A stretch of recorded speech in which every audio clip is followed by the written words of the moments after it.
മഴയുടെ ആത്മകഥയിലെ കടൽ. അധ്യായം 2.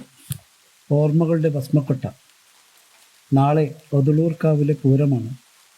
കട്ടവിണ്ട വയൽ നിലങ്ങളിൽ നാളെ ദാരികനും കളിയും നൃത്തം ചവിട്ടും. കല്ലുകൾക്ക് മേലെ ഇളകിയാടുന്ന ചില്ലലമാരയിലിരുന്ന് പപ്പടവടയും പഴംപൊരിയും ഒതളൂരുകാരെ മാടി വിളിക്കും. തിളങ്ങുന്ന ഹൽവക്കട്ടിക്കും വലിയ പൊരിച്ചാക്കിനുമിടയിൽ ഇക്കാലമത്രയും എവിടെയോ ഒളിച്ചിരിക്കുകയായിരുന്ന 6ാം നമ്പറുകളുടെ കൂന പ്രത്യക്ഷപ്പെടും.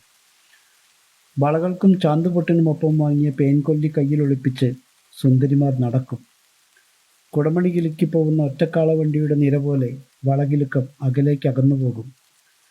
മുളങ്കമ്പിൽ കെട്ടിയ കോളാമ്പി മൈക്കിൽ ഒതളൂരിലെ പ്രസിദ്ധ സ്ഥാപനങ്ങളുടെ പരസ്യങ്ങൾ കേൾക്കാൻ തുടങ്ങും.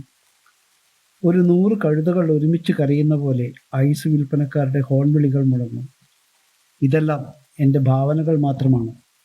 ഞാൻ ഒതളൂർ വിട്ട് വരുന്നതുവരെ ഒതളൂർക്കാവിൽ പൂരങ്ങളുണ്ടായിരുന്നില്ല. എനിക്ക് ഓർമ്മ ശിവരാത്രിയാണ്.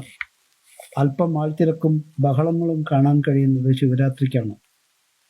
വഴിയിലെ തൊട്ടാവാടികളും ചെങ്കൽത്തരികളും കറുകപ്പുൽമേലെ ഭജനമിരിക്കുന്ന പുലർമഞ്ഞു തുള്ളികളും കടന്ന് അമ്പലത്തിലെത്തിയിരുന്ന വിദ്യാരംഭകാലവും ഓർമ്മയിലെത്തുന്നു. വട്ടപാത്രത്തിനുള്ളിൽ തെച്ചിപ്പൂക്കൾ അർപ്പിച്ച് പൂജിച്ച അവിലിനും മലരിനും ശർക്കരയ്ക്കും വേണ്ടി ഗുസ്തി പിടിക്കുമ്പോൾ എണ്ണ തേച്ചു കുളിച്ച് കണ്ണുകളിൽ ലഞ്ചനമെഴുതി ചുവന്ന പട്ടുപാവാടയണിഞ്ഞ് അവൾ അരികിലെത്തും.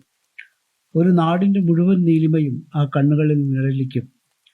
ചിരിക്കുമ്പോൾ തൊട്ടാവാടി ഇലകൾ പോലെ അവളുടെ മിഴിയിതളുകൾ കൂമ്പിയടയും. ദശാബ്ദങ്ങൾ പോറ്റിയ പുഞ്ചിരി ഇപ്പോഴും എത്രയോ പേർ വെള്ളിയളുക്കുകളിൽ സൂക്ഷിച്ചു വെച്ചിട്ടുണ്ടാകും. ശിവരാത്രി കാലം ആവാറായാൽ അമ്മയും ശാന്തയും കൂടി ചാണക ഉരുളകൾ ഉണ്ടാക്കും. ദിവസവും വെയിലത്ത് വെച്ച് അവയെ ഉണക്കിയെടുക്കും. ശിവരാത്രിയിൽ ഒതളൂർക്കാവിൽ കൽവിളക്കിൽ അന്തിത്തിരി തെളിയുന്നതിനായി ഞങ്ങൾ കാത്തിരിക്കും. അപ്പോൾ വയലുകളിൽ ഇല തേടിയിരുന്ന പറവക്കൂട്ടം പൊറുതിക്കൂട് തേടി ആകാശത്തിലൂടെ പറക്കും. നഷ്ടപ്പെട്ട സുവർണ നിറമോർത്ത് അന്തിമേഘങ്ങൾ മാനത്തിലൂടെ യാത്ര ചെയ്യും. കാവിലെ തെങ്ങോലകളിലും വേപ്പുമരത്തിൻ്റെ ചില്ലുകളിലും കൂടുകൂട്ടിയ കൂരാറ്റക്കിളികൾ കലവില ശബ്ദത്തോടെ പറന്നു കളിക്കും. നന്നാങ്ങാടികളെ പോലെയുള്ള അവയുടെ കൂടുകൾ കാറ്റിൽ ഇളകിയാടും.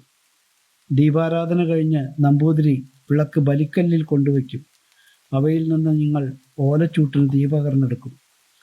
ചൂട്ട് കത്തിത്തീരും മുമ്പ് വീട്ടിലെത്തി ചാണകം കൊണ്ട് നിർമ്മിച്ച ഭസ്മ ഉരുളകൾക്ക് തീ കൊടുക്കണം.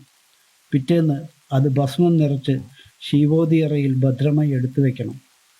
നാട്ടിൽ നിന്ന് നഗരത്തിലെത്തിയതോടെ നിർമ്മലമായ പല ഓർമ്മകളും അനുഭവങ്ങളും വിറക് വിട്ട തീയിനെപ്പോലെ പൊലിഞ്ഞുപോയി.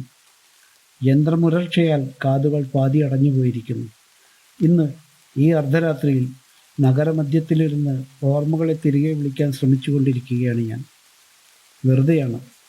പുഞ്ചനിലത്തിൻ്റെ ദാഹമടക്കാൻ തേവി എത്തുന്ന ഇത്തിരി വെള്ളത്തിന് കഴിയില്ല. അതിന് കാലവർഷം തന്നെ വേണ്ടി വരണം. നന്ദി.